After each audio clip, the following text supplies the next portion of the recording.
Let's get good. This is Endless Space 2 Awakening, and we are playing as the Fireborn Guardians of the Galaxy, the Unfallen. As usual, we're going to start off with a little reference to the comments. I do want to say for a moment, Resilence, hey, I wanted to be the peaceful trees, okay? We tried to be peaceful with the UE. It's not my fault we're testing out new military strategies. They were the ones who couldn't keep their fingers off the trigger. Now we're just burying them with the trigger. That being said, we are going to be testing out our new pirate fleet this episode, and I'm super excited for that. Also, thanks again, Skypes, for more great info on hacking. So much more depth to that system than I realized, folks.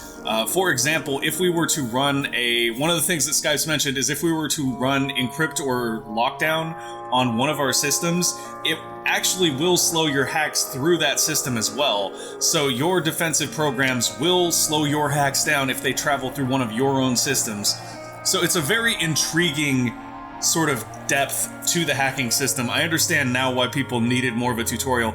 I've always used it in a rather simple fashion where I'll just sort of bounce hacks to unoccupied systems to an enemy system, or use them to try to hit enemy home systems and steal techs. I've never really needed to understand the complexity that much, but there is a ton of complexity to that system that we are not, or that I'm not readily getting. Okay, so this fleet is ready to start stealing ships. Unfortunately, the only ship nearby is that one, which we don't care to steal. Although, being realistic here... Oh yeah, this is something we need to do. Bye, Perseus. Didn't we attack them last turn and get a decisive victory, and now we're only getting a minor victory somehow, even though they have 0 manpower? That's a little bit confusing. Please explain, game. Please explain. Okay, so we do have our full pirate fleet here, which means I think we can take this fleet down here and have them sort of assist with this invasion. That should give us a little bit more manpower to deploy. They may actually be out of manpower as well, though, so that's something to consider in addition. Our siege fleet is probably ready to go back out now. I think we'll send them over here to Pleon, perhaps? Yeah. Let's send them to Pleon and just let them do their thing. Okay, little Vine Ship here is waiting for the rest of his Vine Ship buddies. There's another Vine Ship right here that should join up with him. Our Vine fleet is on its way back down there. We were a little bit concerned with them being caught by that Fey Ring, but I doubt that Fey Ring is actually going to be able to hurt them, so it doesn't matter all that much. Even if they catch it, we're not that worried about it, essentially. Okay. You guys have your defenses up, which is lovely. That is a Hisho ally ship. If the Hisho colonize this system, I'm just gonna laugh. At that point, we've already done the damage we intended to do anyway, and it doesn't matter. Here we will be down to 0 manpower on Pardalis in 1 turn, and we can begin invading there if we'd like. I think that's probably a good idea. We may actually even capture Pardalis at this point. What's our empire okay, we're at our limit though, so if we do capture Pardalis, we run a risk of some extreme unhappiness there, and the main reason for that is because we'll be occupying it, and we'll also be over our system cap. So those will be kind of something to keep an eye on. At our wars, or not our wars, but our laws. Laws, they're the same thing right now. Our laws right now are just off the hook, guys. We have laws in like a ton of different parties. We're using all 5 slots. It's kind of amazing. This is probably the most diverse set of laws I've ever used in a single game.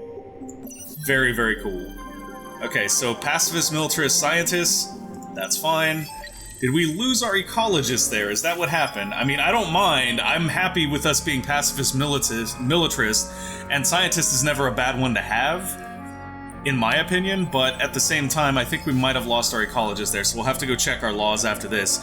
Yeah, now we have 915 manpower to their 15. This should be decisive. Come on. Come on. This should be decisive. No conscription, no Okay. Oh no, Sylphie has been compromised. Anarchy has begun. Somebody hacked Sylphie and put us into a state of anarchy for 1 turn. That is absolutely problematic. All of our systems are still ecstatic, so I guess it doesn't mean a whole lot, actually. Good for them. I think it did change our government type to militarist, though, which... I mean, okay. So you're losing the war, UE, and you hack us and set our government type to militarist, which benefits you somehow. Yes, that is the sound of abject confusion in my voice. I have no idea how setting us to militarists would even begin to help them. The one thing it might do, though, is that if we did lose our pacifists, it might actually incentivize us to quit being pacifists. Orbiting fleets will provide a manpower bonus of 2,700 to the system if it is invaded. Ooh, lovely. That's very nice. That's very nice. Let's go. Blitz them. Decisive victory.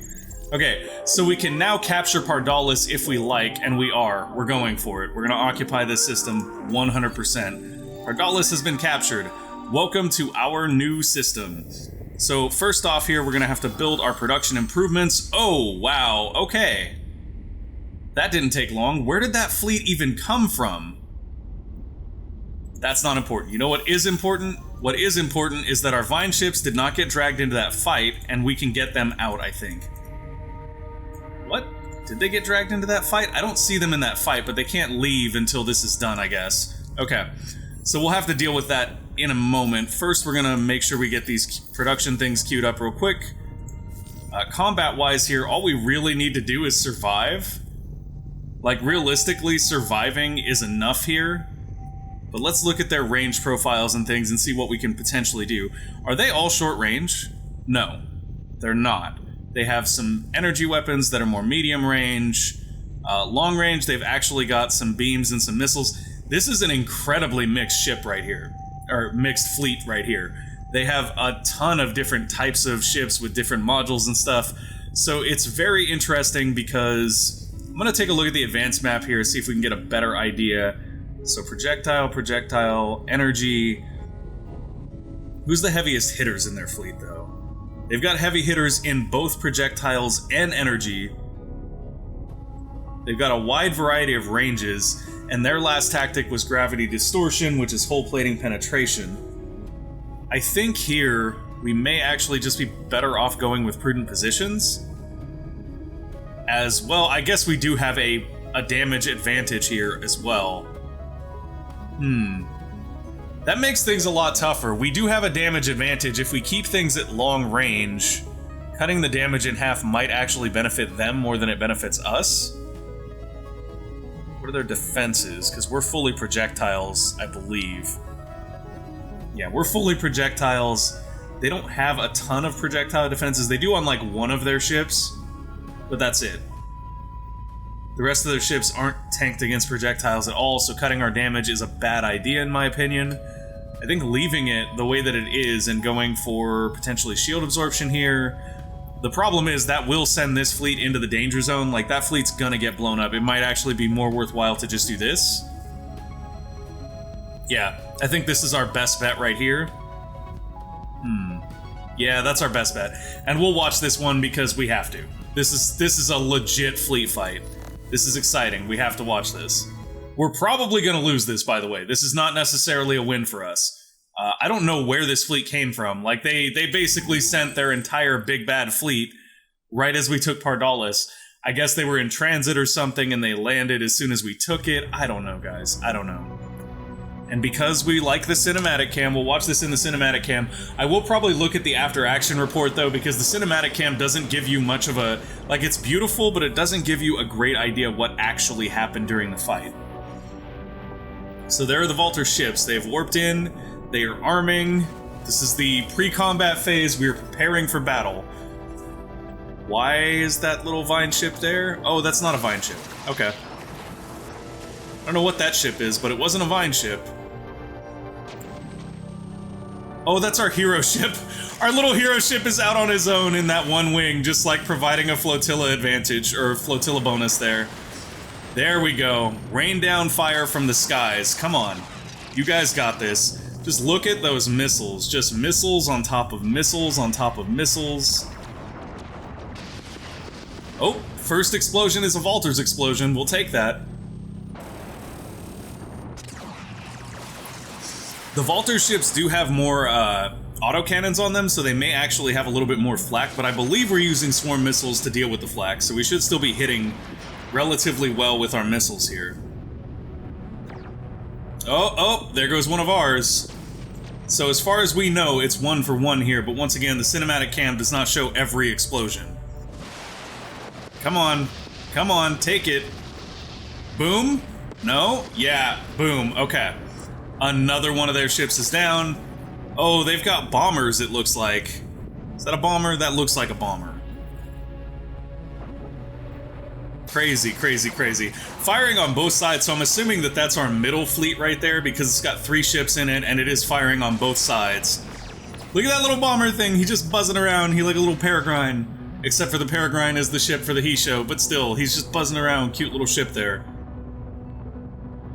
Their fleet looks relatively fine right now. They look like they're just kind of open firing. I don't know if we're in a bad position to hit them or what the deal is.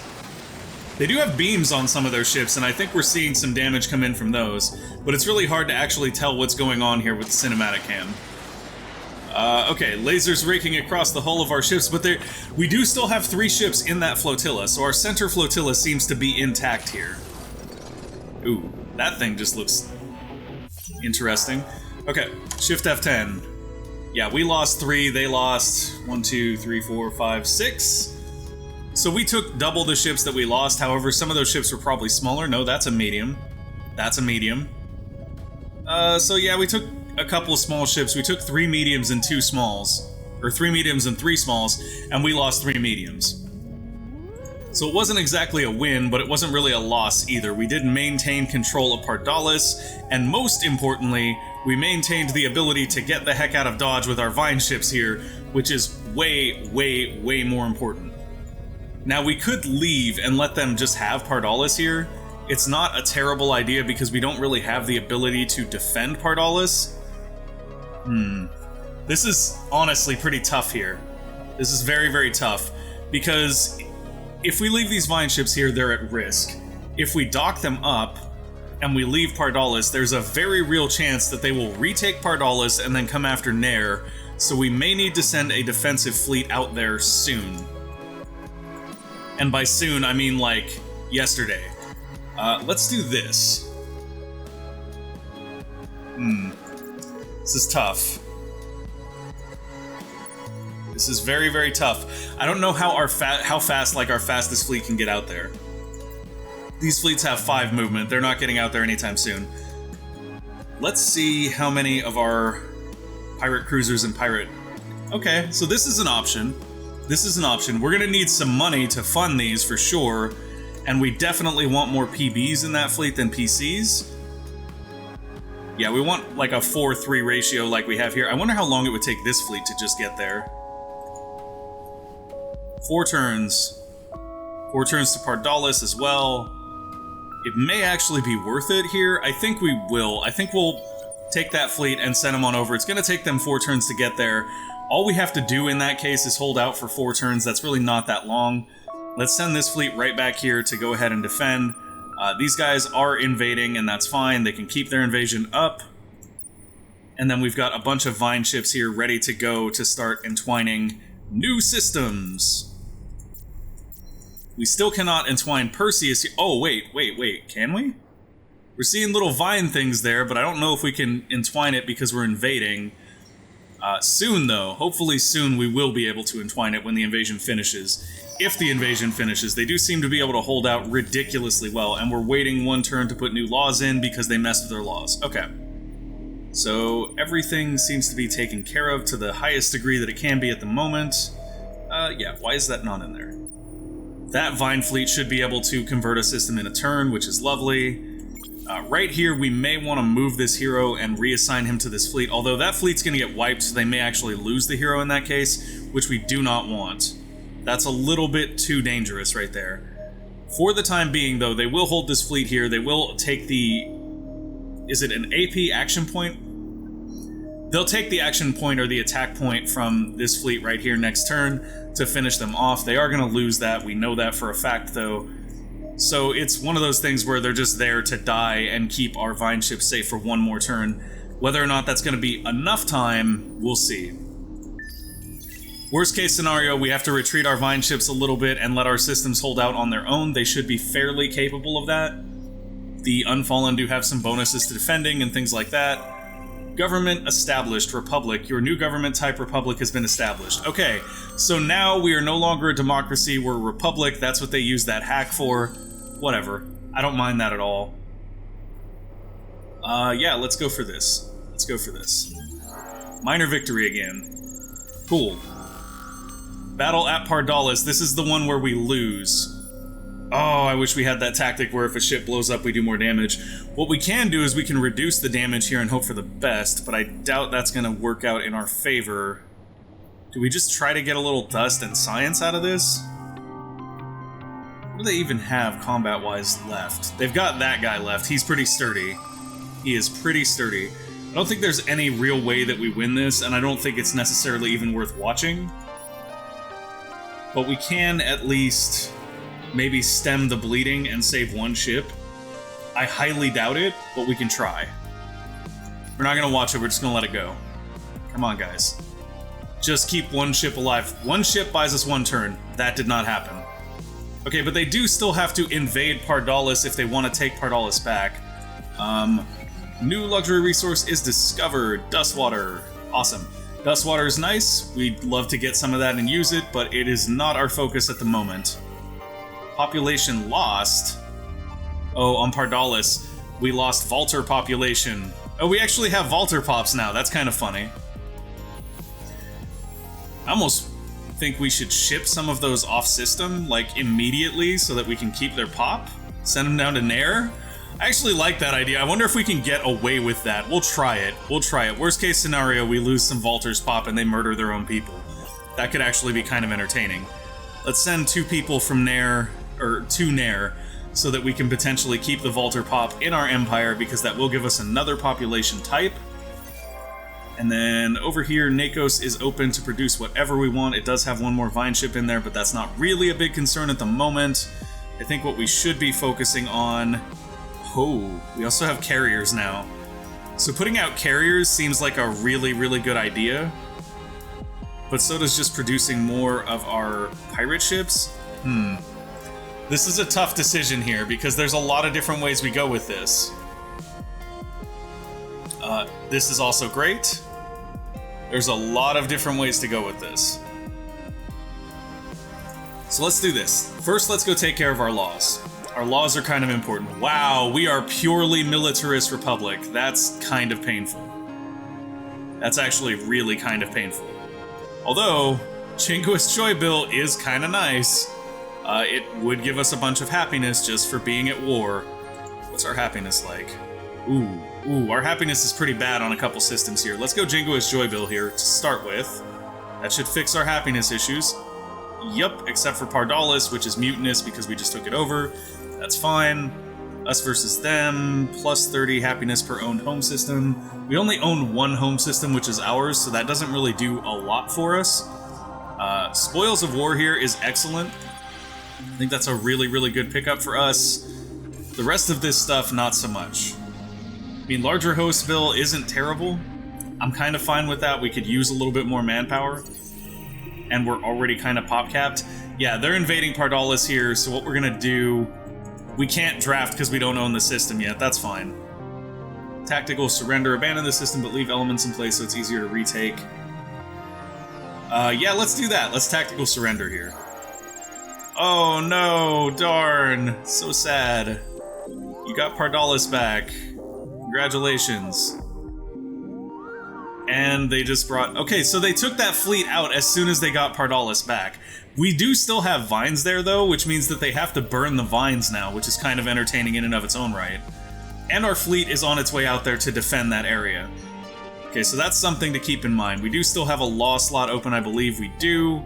Lower fleet costs isn't terrible here. Senator Bob Act isn't terrible. We could use some more dust. If there's a way for us to get a little bit more dust, that would be useful. So we're ecstatic on all of our systems. We can trade happiness for dust with one of those laws. It is Super Tax Act, so let's do that. Oh look, we're still ecstatic, except now we make a lot of dust. I love it. Sold on Super Tax Act at the moment. So Nakos just finished all their Vine ships. Now we have a couple different options here. We could start clearing some anomalies. We could start terraforming planets. All of those are good options, although they're more long-term. I think short-term, putting out some of our carriers here might be a decent idea, especially since they may just let us roll the rest of the UE. However, it's also interesting to potentially put out some of our pirate ships. So if we decided to do our pirate ships here, 2 turns to finish each of these. That's sort of unfortunate. That's a little bit slower than we would like them to be. Oh, we don't have specializations. That's a good start. Let's get some specializations going on the planets that do not have them, because they should. This one is a temperate steppes. It's not fertile, it's not hot. Oh, it does have Edenization already, though, so that's fine. So with all of those in queue, I think maybe terraforming here might be the better option. 8 turns, though. Gonna take quite some time to terraform. We may want to make one of the behemoths that speeds up the terraform process. That could actually be beneficial for us. More dust is actually really beneficial, too, so let's go ahead and pick that up to start with. Additional dust is a good idea here. I think we'll just leave those in queue for the moment. I honestly don't think we even need that extra vine ship we just put out either.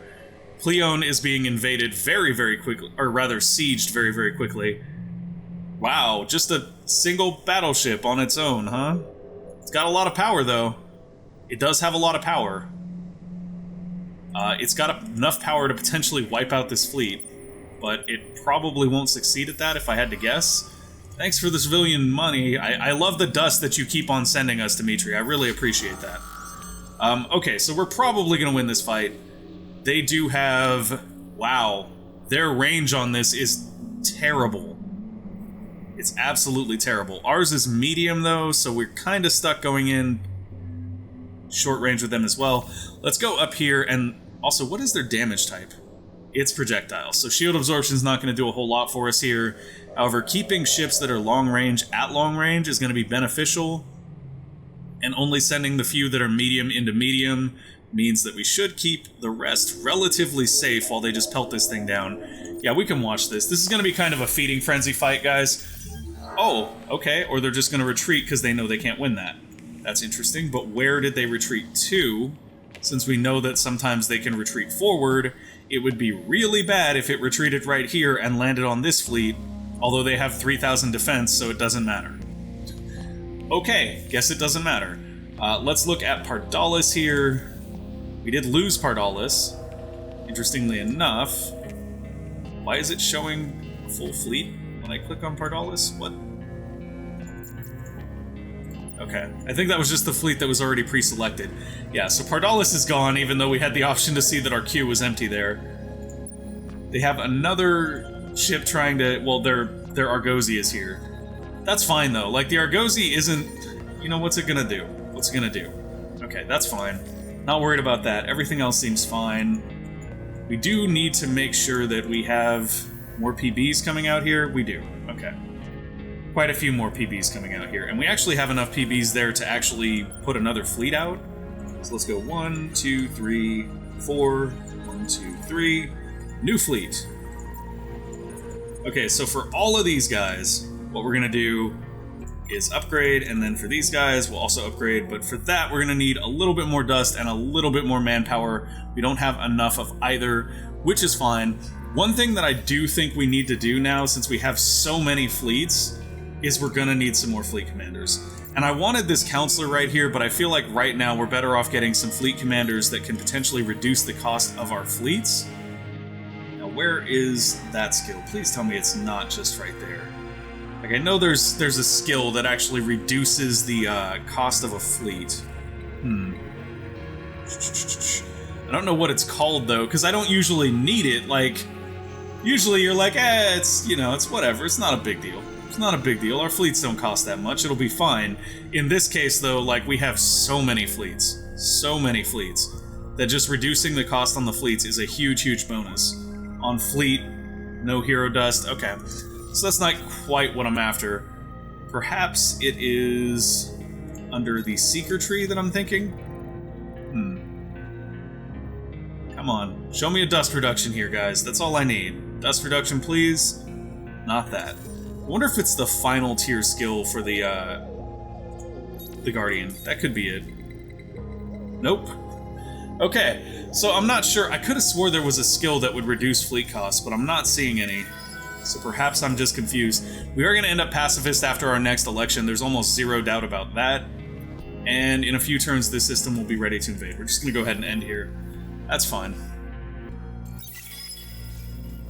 Oh, we're working on chlorophyll chemistry. I'm pretty sure this is super biofuel. It is super biofuel. Once this goes off, our production is going to be insane. Like, absolutely insane. A trace has begun on Kraz. I can't remember how many turns it took us to get here. We do have an accelerator on this system. We will finish the hack in 3 turns. I want to say that it was more than 3 to get from Bellatrix to Zubin to Kraz, which means that hopefully the hack will finish in time. It might not, though. I suspect it will, but it might not. Yeah, we'll use some Red Sang there to boost our Basrixo and Pulsos population. I didn't choose to join you guys, okay? Let me be clear here. I don't join the losers in a war. You guys can take care of yourselves. Ground battle at Perseus. Let's show the location there just to make sure that we're not getting invaded somewhere. Okay, this is where we expect it to be. Go, guys. Minor victory. Just gonna keep grinding on this thing. No? Do you not understand what you've done? You have made an enemy for life. For life. Oh, there we go. It's the Hisho heroes in particular that have the minus cost on fleets. So that's actually something we're gonna want to do, is look for more Hisho heroes. Hello, Hisho. Do you have any more fleets? Reduction cost things. Does not look like it. I wonder if other factions, like usually they share that kind of thing with another faction. Let's see if there's another faction here that has that. It might not be, though. It might be something that is just unique to the Hisho. Sometimes you'll find that they share it with other factions, though. So far, it doesn't look like that's the case, yeah. Not seeing that as a case. So, we're just gonna have to deal. That's okay. If we can get more Hisho heroes, we would love to. They will help us to keep our costs down on those fleets. Sylphie is done producing those things, so it's time for Sylphie to move into other things. Optics Research Lab here is a great option. Mantle of Unity is also a great option. Everything is a great option on Sylphie. Sylphie as a system is capable of building whatever we want. We do want expanded minds. That's something that should be kind of a priority. This should also be a priority. Body Language Institute could be a priority, but we already have so much influence that influence isn't that much of a focus. That's why I'm not building Mantle of Unity yet either. We just don't have the need for it at the moment.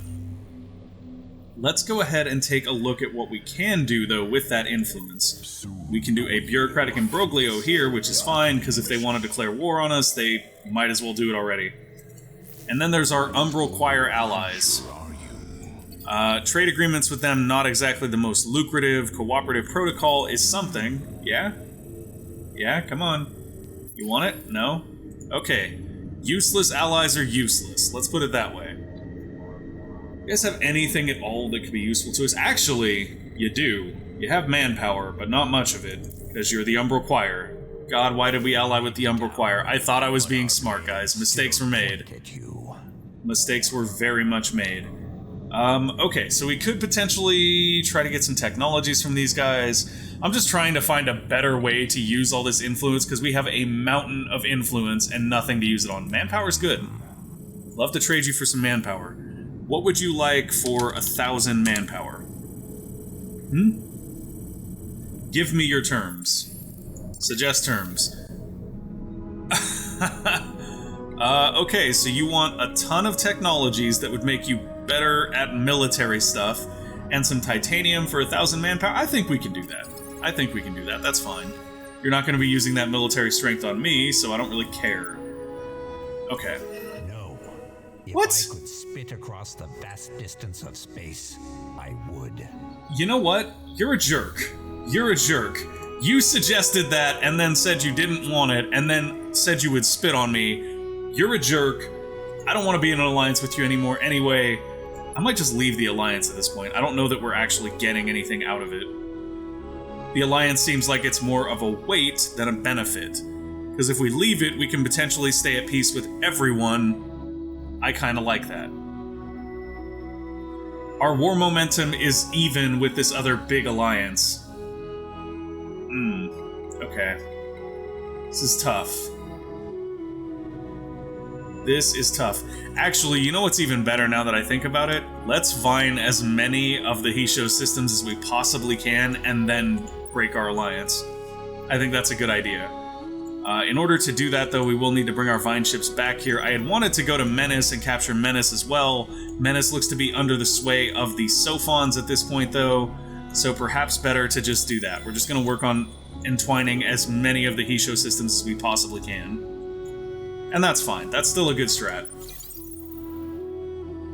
Okay, fire ships here are ready to go. They do have a target.